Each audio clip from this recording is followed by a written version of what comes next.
Very good, good. I'm gonna lock the door, we didn't do that. Ed and I were the last two. Oh, Thank you very much. Thank you very much, sir.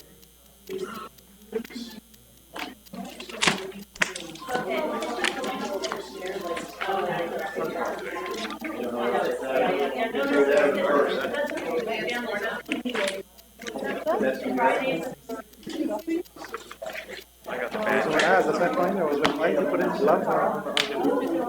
Well, you're about to like put it on and punch someone?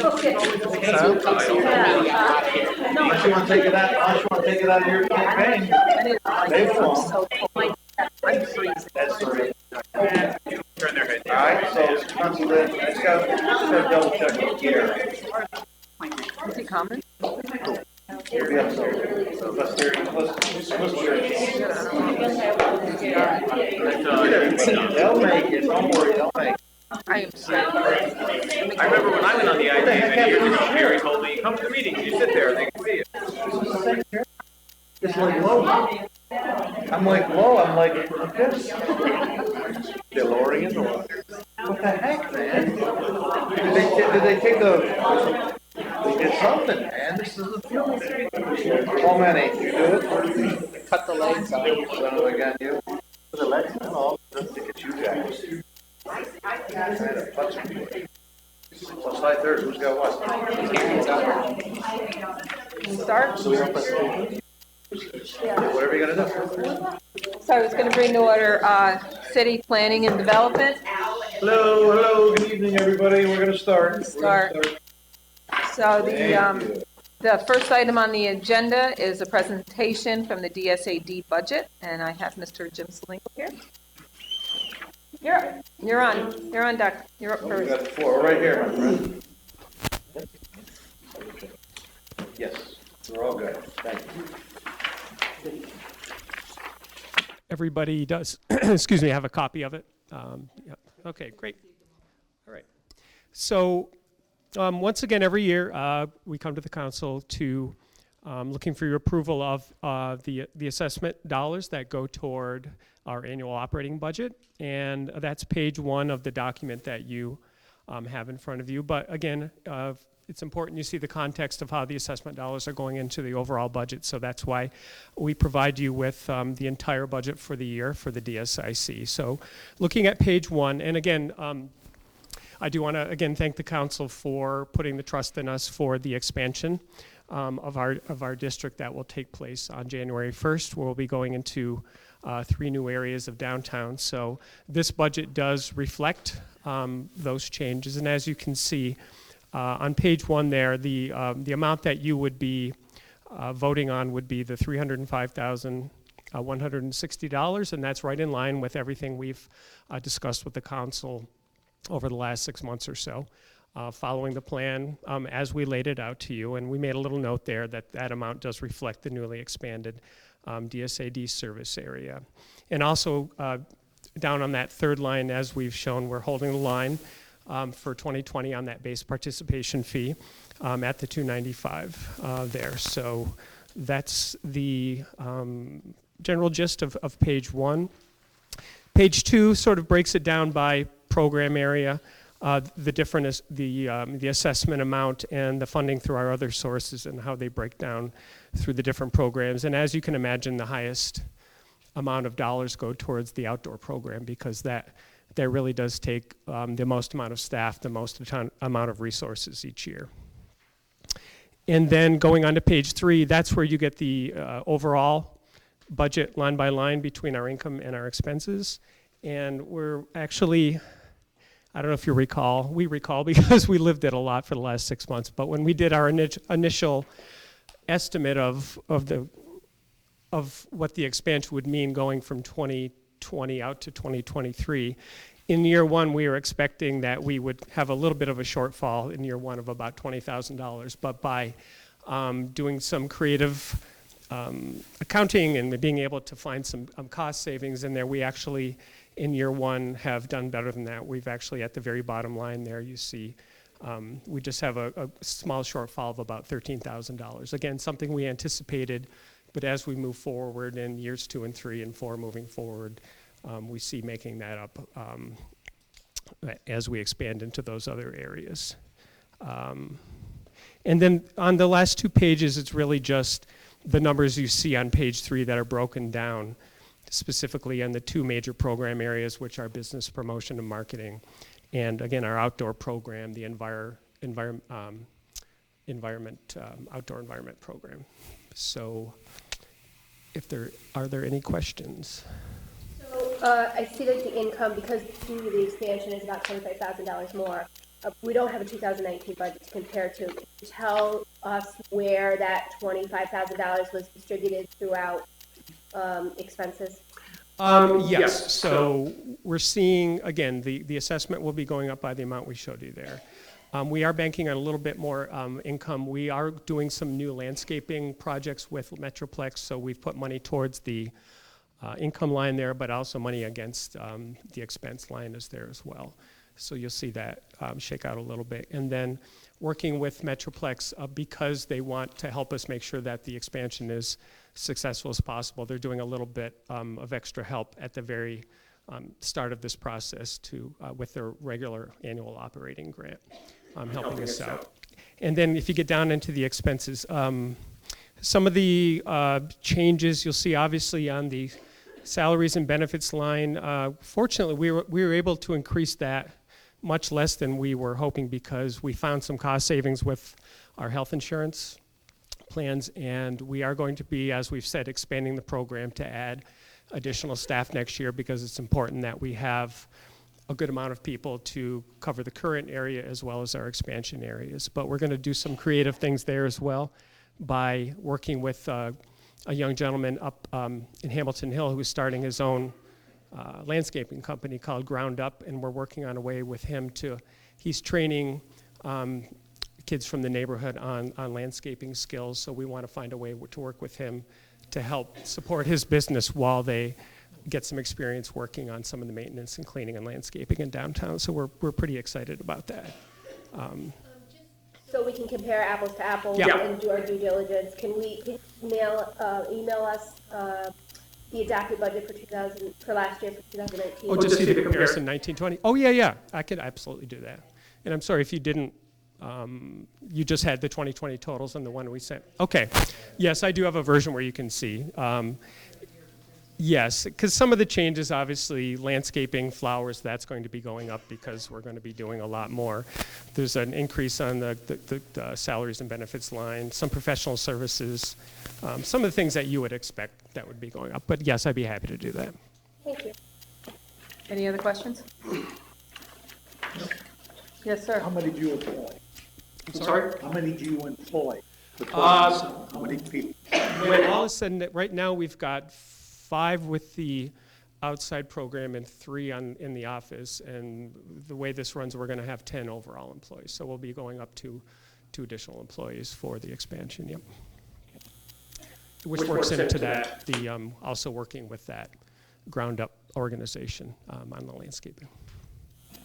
Any other questions? Would you clarify what you just meant by the last part? I didn't quite understand that works into the ground up. The outside contractor? That's the name of his company. I know that. I was just wondering what that last comment meant. You said that works into when he asked the question about the staffing. Yes, well, as part of our overall staffing, we're going to be increasing the full-time amount of staff members, but we also are working in this program with them, and we've worked it out because we're able to work with him and get some kids down to work on the program, and that we're able to accommodate that because we wouldn't be having to pay the insurance and the benefits and things. We can do it as a contract basis and an hourly basis. So the way we've worked it in is that with the extra work we're doing with Metroplex and things like that, we've been able to work that into the budget for next year. And You're counting them as an outside contractor. Correct. Yeah. And then, again, first time out, we're going to see how it works. I mean, if there's somebody that really works out well that we could employ that spins off of the program, we can look into doing that as well. Yeah. All right, thank you. Anything else?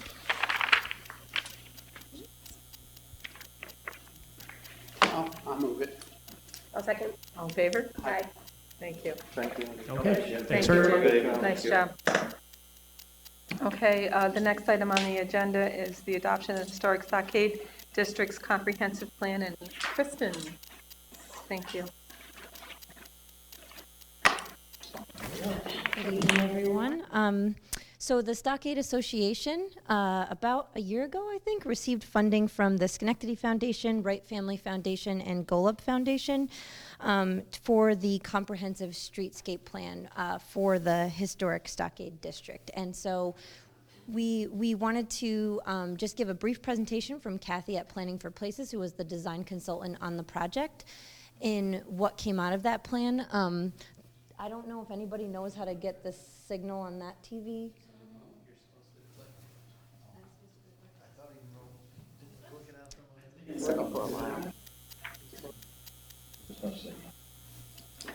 Yeah, that's.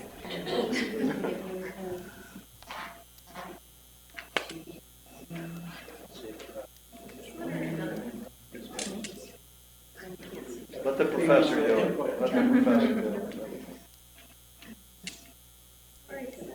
If you can't do it, then we'll get married. Let's look at that one. We can look at that one.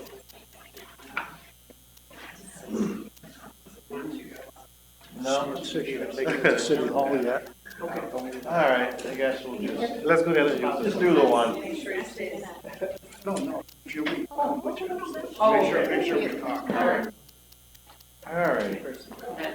Okay, so Anyways, we really think that this plan will serve as a great resource as we make enhancements in the stockade. And yeah, I'll invite Susie Unger up.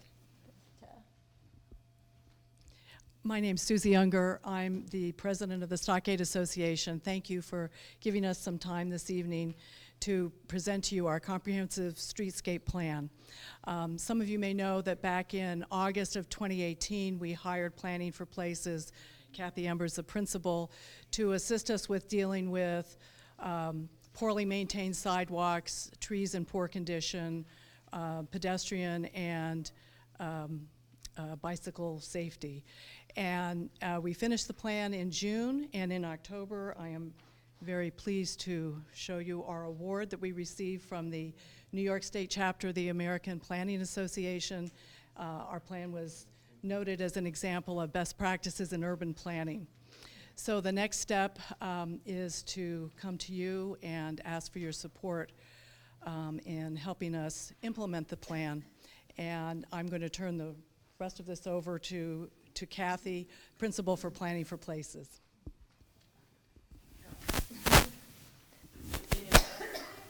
Stay over here for the computer. That's okay. Hi everyone.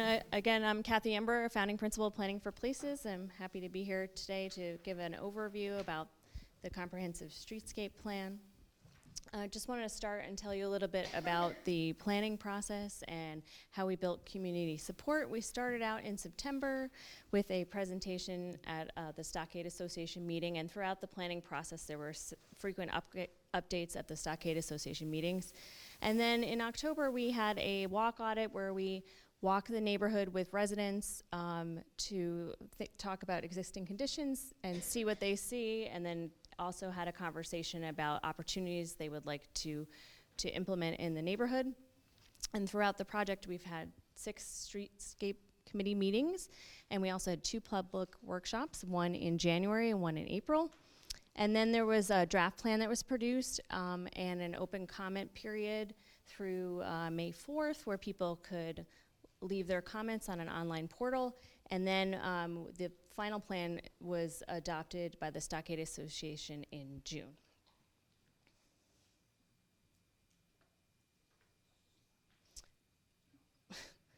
Bear with me.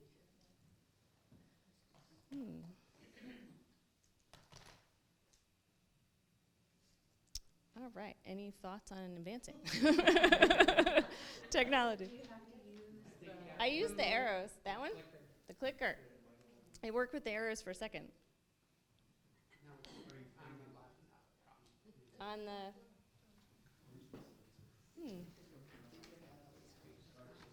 Or is it this one? There's several clickers here. Yeah. Apologize.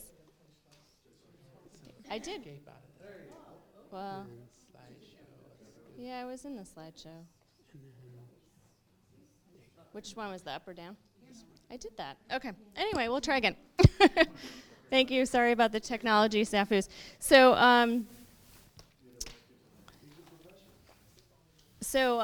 just to tell you a little bit about the vision in the plan.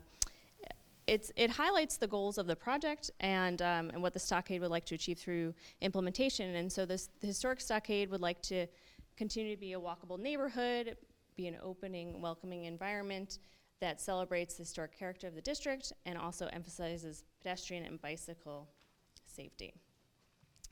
So in terms of, while the stockade is walkable to some degree and has a significant tree canopy, there were some issues and opportunities that came about as part of the planning process. And these became the project focus areas. So the plan looks to improve walkability of the stockade through sidewalk improvements and also to continuously maintain the stockade street trees to ensure a healthy urban forest. Another focus area is creating a welcoming daytime and nighttime environment. Again, focus on pedestrian and bicycle safety as well as enhancing stormwater management efforts. And details of the plan can be found in your handout that was just passed out. And there are a number of street specifications and design guidelines and standards on streetscape amenities throughout the plan. So as part of the implementation process, the Stockade Association is looking to pursue fundraising opportunities and provide guidance to property owners to help implement the plan. So for example, if someone is looking to improve their sidewalk or put in a street tree, they can use the plan as a resource. And tonight, the Stockade Association is requesting that City Council consider adopting the Historic Stockade District Comprehensive Streetscape Plan. Also consider incorporating elements from the vision, principles, goals, objectives, and policies from the streetscape plan into the city's updated comprehensive plan as you're doing that process. And also look at reflecting the sidewalk requirements within the plan, within the city code and sidewalk permit procedures, as well as consideration of the plan as improvements are put into the neighborhood as well. So as opportunities come out, this will be a good resource for the city as we move forward. So with that, we're happy to take any questions or comments that you may have. Oh, yes. And the plan is available online. I forgot that slide, thank you. And Susie's contact information and my contact information is available as well. Right now it's being hosted on planningforplaces.com /Stockade-Association. It will be on the Stockade Association website as well shortly too. So happy to take any questions or comments. Ms. Bradley. I just wanted to comment that I think many of us at this table, I had several meetings with the Ungers along the way, and I think it's just important that everybody's aware of the fact that they work directly with the city, both our city engineer and development, so it wasn't done in a vacuum, that, they've been talking with the city as to how we can implement this successfully. And lastly, just some thanks to the group as a whole, because a tremendous amount of work went into it. It's a well thought out plan, and everybody worked really hard on it. So. Thank you. In fact, staff members from the city were on the streetscape committee throughout the planning process, so it was really helpful. We had several meetings as well separately about implementation and how that might work. So I'm happy to move it. I'll second it. All in favor? Aye. Thank you very much. Appreciate it.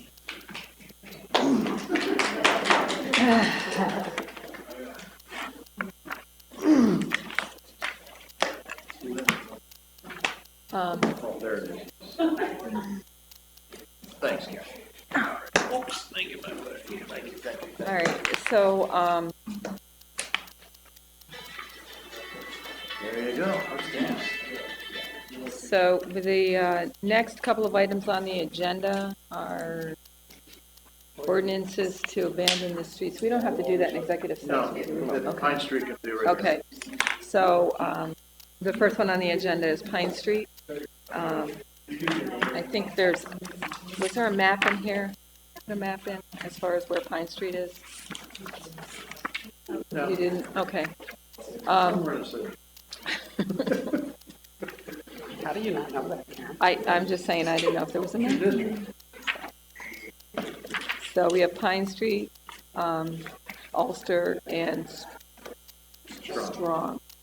That's different. They're different, yeah, that's a change in thing. Okay, so, any discussion around Pine Street and Ulster? Yes, Ms. Peraza? Anybody explain why we're abandoning these streets? So, Andrew, where's Chris? Just walk out. Okay, I'll get her. thank you. The Pine.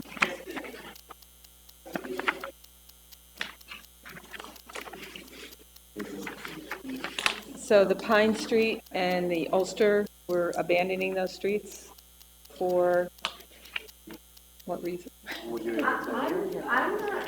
not actually really sure what that is. Yeah, that's not Chris. Okay, all right, I'm sorry, I thought it was under. No, I'm like, I didn't see this year. Let's table the streets. Okay, all right. The two of them.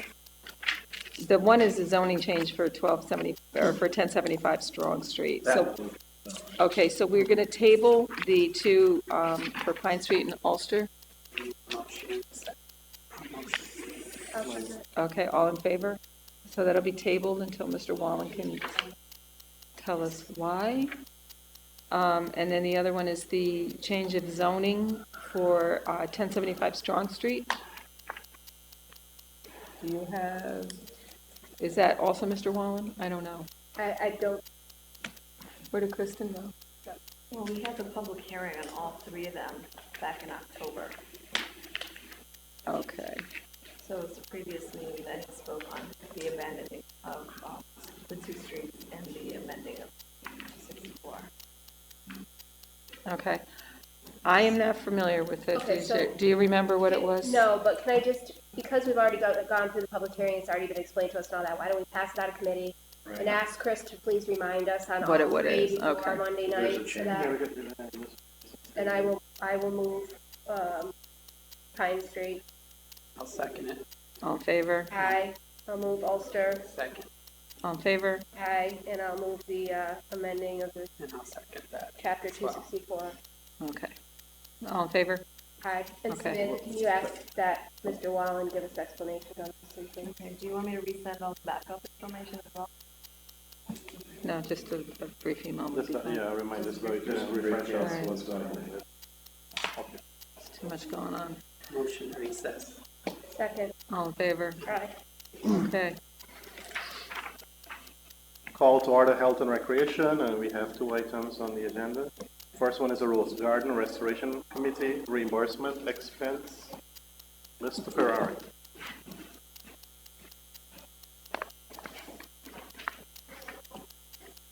President, Council, once again, this year the Central Park Rose Garden is requesting the revenues that are taken in for the use of the Rose Garden be distributed back to them.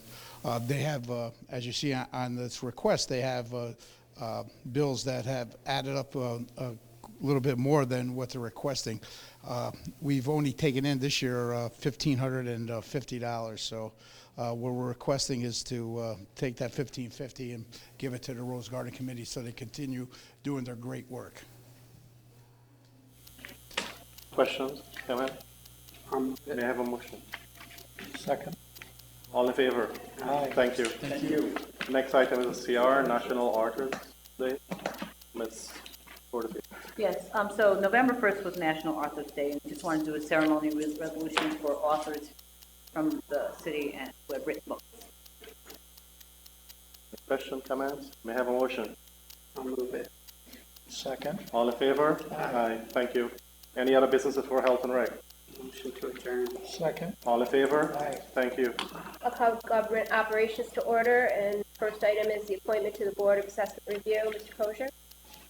Yes, we have currently one opening, and that is with Mary D'Alessandro, and she expressed interest on remaining on the Board of Assessment, and her resume is attached, and I would support her committal again to 5 years on the bar.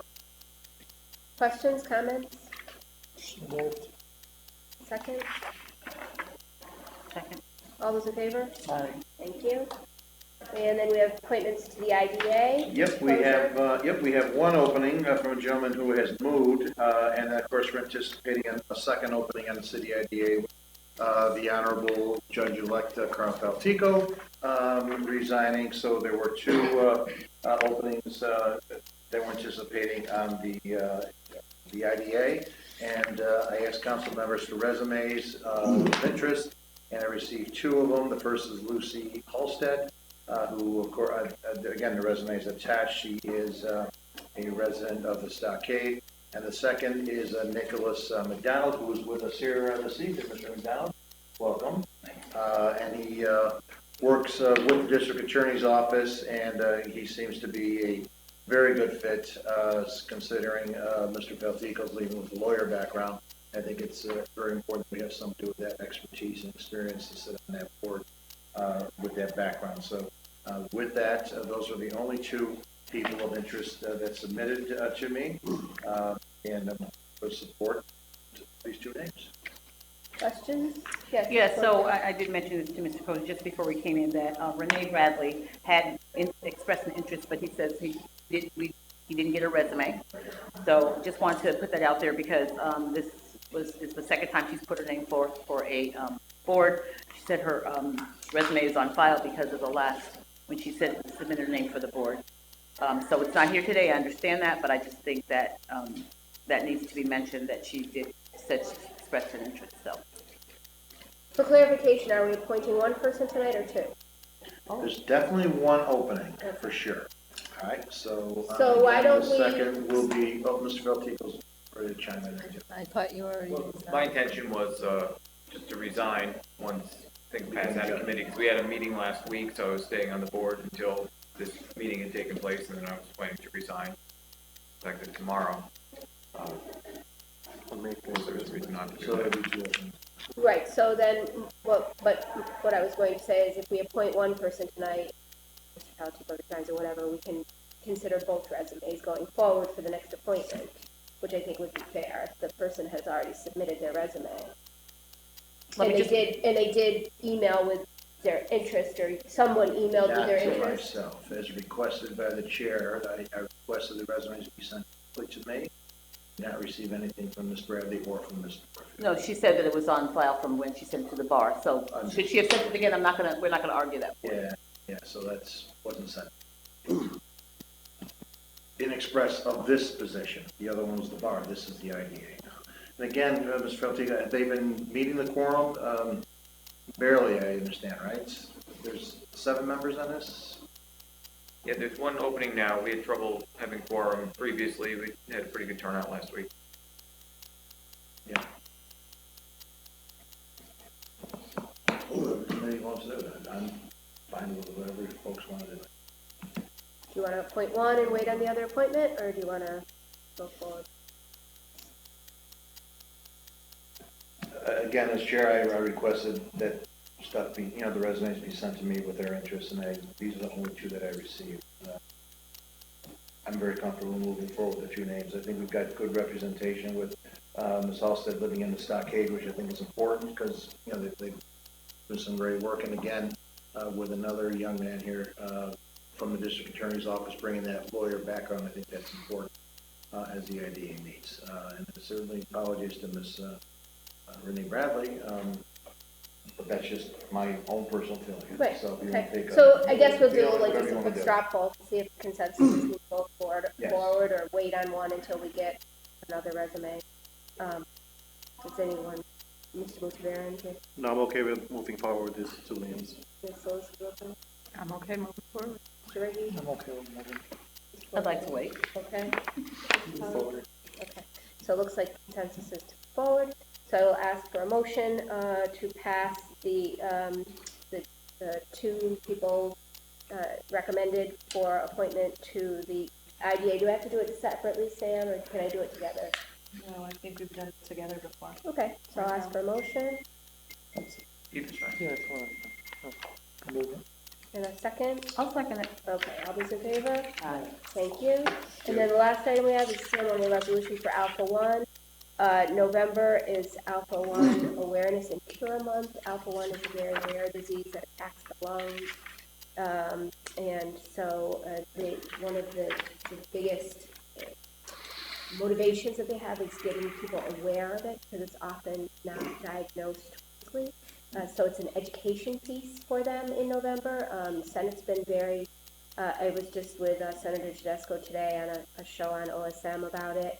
So their big push is education. So the more they can get the word out there about the disease is important to them. So I'd like to do a ceremonial resolution on it.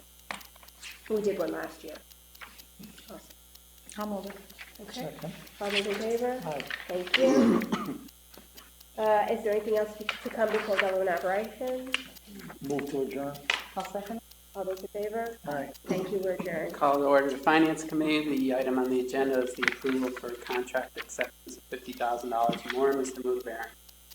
Yeah, during the budget discussion, Mr. Riggi, we discussed this about looking at the change orders when we approve a contract, and the change orders, if there's any that we have to issue to any contractors during the course of that project, it doesn't come back to us for any approval. So we're asking this item here for discussion on what we should be able to look at, maybe having all the change order come back to us for review and approval, or do we set a limit, a threshold of that amount? Discussion with some of the members on the council is that we should think about looking at bringing back any change order. Once we approve a contract, change order should come back to us for review and approval for any contract. So that way we're aware of what is going on with these contracts, and if somebody is bidding low and then coming back with change orders, that's not fair because somebody might be bidding the correct price, and somebody coming low with a low bid, contract is awarded, but then down the road we see change orders being issued. So that is here for discussion and what the council would like to see happen with these change orders. That's what Mr. Riggi discussed it during the budget, and that was part of one. Wanted to move forward with this here and put something in place. Are there any questions or comments? Ms. Porterfield. So, so are you asking for it only if it's 50,000 or more? Or are you, because just now you said any, so. Yeah, we were, it was just a placeholder at the time when we asked for it to be on the agenda for 50,000, but then we can look at it as a broader scale and say, okay, should we have all the change order come back to us, or should we set ourselves a threshold, 20,000, 50,000? As I recall, what the mayor said was, and I think Mr. Palatino as well, was that the reason we weren't seeing change orders is because they were coming in within what we had budgeted for the project. So that was why we weren't seeing change orders. That's what I remember him saying. Is that correct? Yes, that's correct. So with change orders, it depends on the terms of the contract that the council approves, and usually they put the terms right into the bid, because the bid is basically one big contract where they just fill in the numbers that they want to charge for us. And if sometimes doing certain types of projects, you'll get change orders. And so we just follow the procedure laid out in that contract that has been approved by the council. Ms. Lewski-Lazarus. Did you have another question? I did, but he called on you. I believe it's, most contracts that I've seen, it's a 10% is kind of written into it, if I'm not mistaken. And my thought would be a percentage of, if we were going to be readdressing these, a percentage of whatever the contract is, whatever the change order would be, instead of putting a dollar figure on it. So we would know if it's above and beyond, a 10% or whatever percentage we want to put on it. That way, a $20 million project with a $50,000 change order is nothing. But if you've got a $500,000 project with a $50,000 change order, that's something that's more significant. So my recommendation, if we were going to look at something along these lines, I would prefer us to look at a percentage of whatever the total cost is, so that we're sure to make sure we're looking at what's above and beyond or outside of what the budgeted amount is. Ms. Peraza. I would assume that the minutia that comes along with every change order coming before the council could really seriously damage project timelines. And I also feel like if they're working within the budget that the council approves, then it doesn't need to come back to the council. Where I would see that it would need to come back to the council is if it's a change order that's going to push the budget, push the project over what we originally approved. Then it makes sense that it comes back to us, and whether we want to do that by percentage, if it's, goes over 10% of the budget, or whatever the case may be, or a dollar amount. But having all of the change orders come back, I think, really slow down projects within the city. Anyone else? Yeah, well, that does kind of make sense because we've already approved it, and we said we'll spend up to this. So as long as we're only spending up to that, then, so I'm not sure where the real thought process came from to have a particular amount, or if we're within budget. I wasn't sure. I wasn't sure if you were scratching The your head. original spirit of this was for us to approve the smart city budget. That was the original thing, because we have no oversight on that right now. We just have $7 million in there. The mayor has a blank checkbook with it. So I thought it'd be a good idea if the city knows, since we've been in the dark with most of this so far, what this money is being spent for. That was the idea why I presented this at budget time. So where we're going from there, I don't know, but what I'd like to see is that we have some oversight with the smart city budget, particularly that. That's it. Anything $50,000 or more, it has to come before the council. It's a lot of money. Ms. Perazzo? Well, I think that those are two separate things, right? Right. So one Somehow is it the got change orders. commingled. And I do think it would be, and I think both things are important and worthy of discussion and action. But one is clearly with regard to change orders, and if a project is out of budget, it should come back to us. And then the other is, for certain expenditures within the capital budget, if we're approving a dump truck, we're approving a dump truck, right? But We know what it's for. But the smart cities money is very It's different, it's kind of general, vague. and I Most I things in the agree capital that- budget, we know what it's Right. in the capital budget for. I would agree that some oversight would be good. At least some council Good checks and oversight, balances, yes.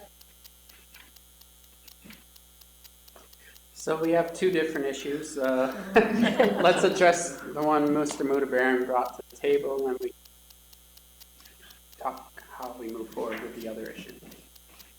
I mean, it's for discussion. I mean, we can, bring it back in 2 weeks' time for continued discussion, and we flush out more information, and we're able to get more information, all of us, and kind of see where we are and what we would like to see with these contracts, change orders, and Mr. Riggy proposal.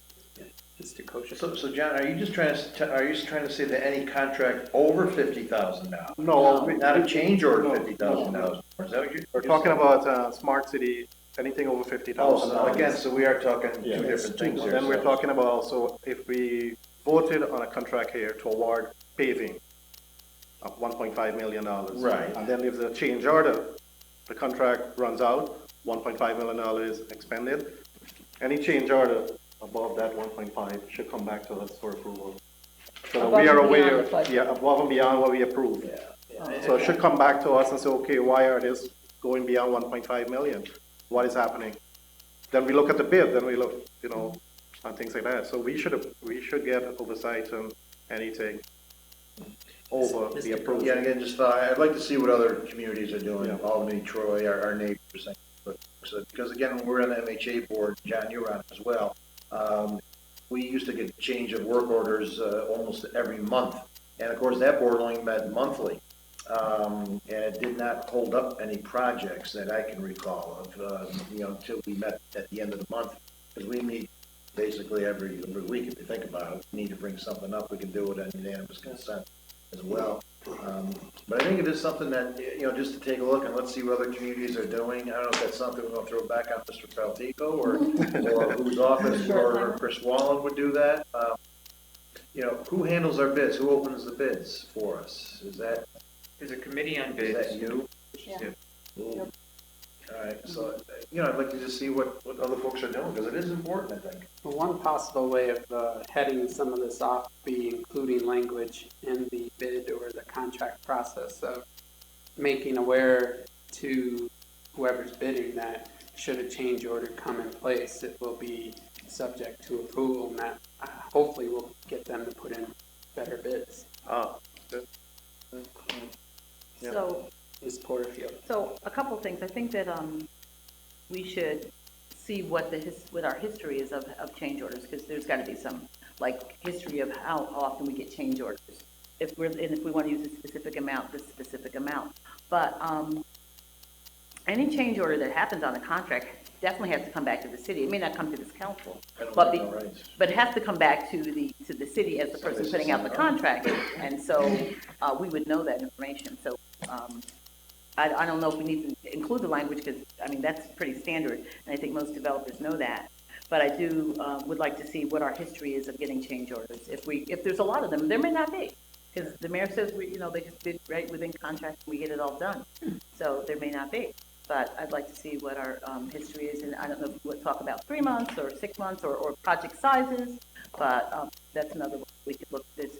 You mentioned looking at other cities, but I'd like to see what we have done as a city. Yeah. Mr. Valatico.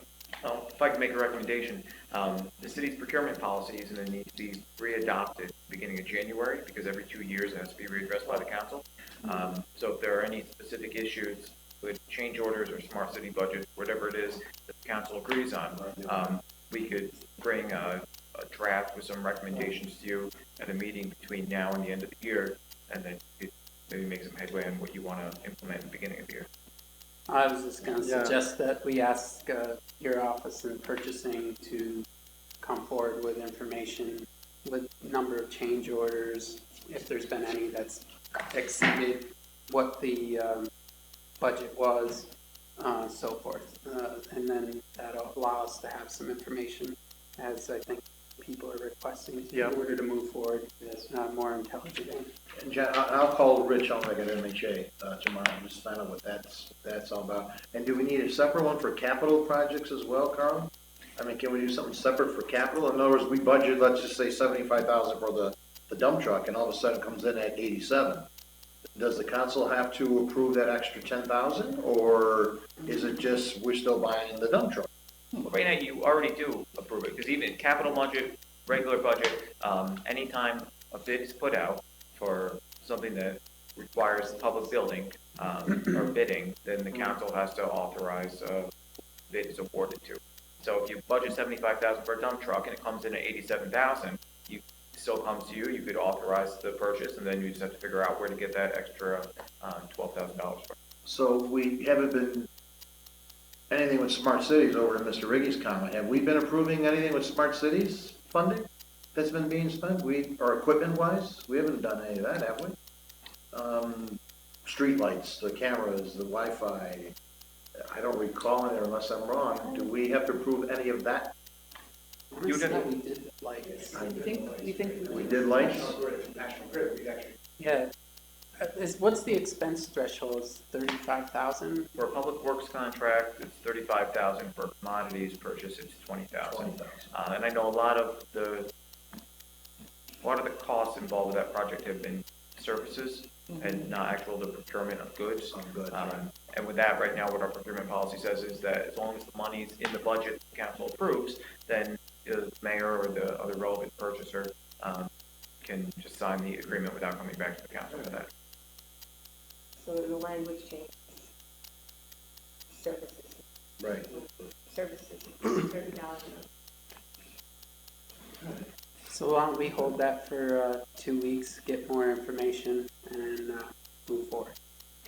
So again, not to keep, but I think we really want to try to get this cleaned up by the last December meeting so we can vote on it for the agreement changes. So whatever we're going to try and bring in 2 weeks, let's really try to focus in on to come to some agreement that we want to vote on the following week, right, or 2 weeks after. So we get it done. Yep. Right? Yep. Okay. Because you don't know whether the council president is. All right, can I have a motion to adjourn? Very good. Second. Very good. Excellent. Are you okay with that, Vince? You good? All righty. I'll call to order the administrative efficiency, compensation, benefits for the managers. This is talking about the sick leave payout benefit for management employees. As you remember, the issue became a discussion about sick time for police chief, but quickly saw that it was actually an issue which affects all of our city management employees. So because of that, I asked our corporation counsel to review the policy from a citywide perspective and to give us findings or recommendations on how to proceed. And I think, Carl, you've got a few items that you want to share with us at this time, I guess? Yeah, well, like I said, I worked with our Human Resources Department, and we did a general overview of sick time use by employees. And I gave you a copy of right now, this is our management benefits program the council passed last in 2018. And if you go to the third page at the bottom, it says sick leave. You'll see back in 2009, the city changed its sick leave policy for how people get paid out when they leave the city. Up until April 13th, 2009, anybody who left the city for whatever reason, they would get paid out for 75% of whatever their accumulated sick leave was. Then after that date, they changed it to that you would get no payout from your sick leave. All you could do is use 25% of it after you're retired to pay your health insurance premiums that you might owe the city for health insurance after that time. And from what I've been told, that change was made due to the poor economic conditions and the financial state the city was in. And what we found is that it's really taken away an incentive for management employees who have been hired after that time period to bank a lot of their sick time. Where if you know you're not going to get a payout for it when you retire, when you leave the city, people have been much more liberal in using it, and will have a whole lot less built up. So the recommendation that I hand wrote in here for you, this is what I think would work best to give an incentive to management employees without singling out any specific departments. Something that would work across the board is that if a management employee has accrued at least 960 hours of sick time at the time they retire, then they would get paid out for 25% of that at retirement. So that way there's an incentive to build up a large amount of it. The city makes out really well, even if anybody, if you have one person who hits that threshold, then, you know, they're only getting 25% of the value of it, but the city has gotten them coming to work all that time instead of them using it, which is what we're seeing more right now. Yeah, and I agree. And again, the word is retire. That's the key word. The employee has to retire, not shift. Right, Carl, on that? Correct. This is for retirement. Yes. Right, retirement piece only. And again, the 960 hours is from the police contract. Is that how we came with the 960? That's how we came up with it. It seemed to be working back when, well, it seemed to be a good number to work off of. And the date, April 13th, how did we choose that date? April 13th, I have no idea. That it just happens to be the day that they picked 2009. I think that was when the contract was signed. Is that when the contract was signed? Yeah. Right. So I'm just trying to figure out how we did that. And again, the county, this is what the county's format is too. It's 1 to 4 basically. So every, you know, they're buying back 1 of every 4-year sick day, so it's 25%. And again, it's keeping the employees to work as well, rather than taking the time off and losing that person there for those 4 days, again, upon retirement. And again, Mr. Valdigo, this does not affect you in your new position as becoming the city court judge, obviously, because you are not retiring. So what we're talking about here is no reflection on your individual status. Correct. There would be absolutely no benefit to me. All right, we got to make that clear. Just a quick question, just to be clear, the word "in excess of" is taken out of this, correct? Like it is, and will that be taken out of the new police contract, the 960? Well, I can't say exactly what's going to happen with the new police contract whenever that's agreed to, but I can tell you that in here, there is no excess language. This is very specific that if you have the 960 hours, you would get 25% of the total amount you've accumulated. If you only have 950 hours, you don't get any. But that seemed to be where the confusion was before, in excess of that word. Yes, that's something that's in the PPA police contract. So you're not sure if that's going to be taken out of the PPA contract? I can't. You're negotiating now? I mean, if it isn't, if we pass this, then it's going to override that? No, this doesn't override anything in any collective bargaining agreement. This is specifically the benefits for management employees that are set by the council, because there's no union to negotiate with or anything like that. You guys just decide, and then that's what management employees get. So that other issue is a separate issue. So at that some may point will come remain, before the may not council. remain. Yeah, there's just, I can't Yeah. speculate about The that right now. People in the bargaining unit. Yes. But what this does, it treats everybody, whether you're a police department manager or a fire department manager, or, you know, a corporation counsel or City finance clerk. commissioner or city clerk, all the same. So when somebody gets promoted, like the chief, his hours would just go to as his chief hours, right? Yeah, nothing would Nothing change really about. paid off then. He would just have those hours as a chief. He instead of retires. As whatever he was before. Yeah, anybody who's promoted from any bargaining unit to a management position would keep their accumulated hours, and they could continue trying to accumulate to hit this goal, and if something happens, they use their hours, then they.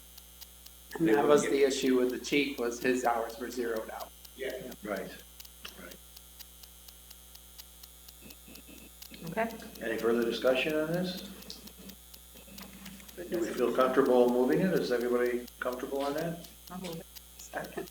All right, and again, Carl, thank you for your work on this. It's a very, very important issue. And again, it clarifies certainly for not only the police chief, but all our management employees. And I think this is really what we want to look at, taking care of all of our folks who work for us. So thanks for your work on that. So I do have a motion. I have a second. All in favor, say aye. Hi. Very good. Thank you very much. Anything else to come before our committee? Motion to adjourn? Second, all in favor, say aye. Thank you. Call to order claims. St. Luke's Catholic Church claim. That should be a beauty. Can I have a motion to go into executive session? So moved.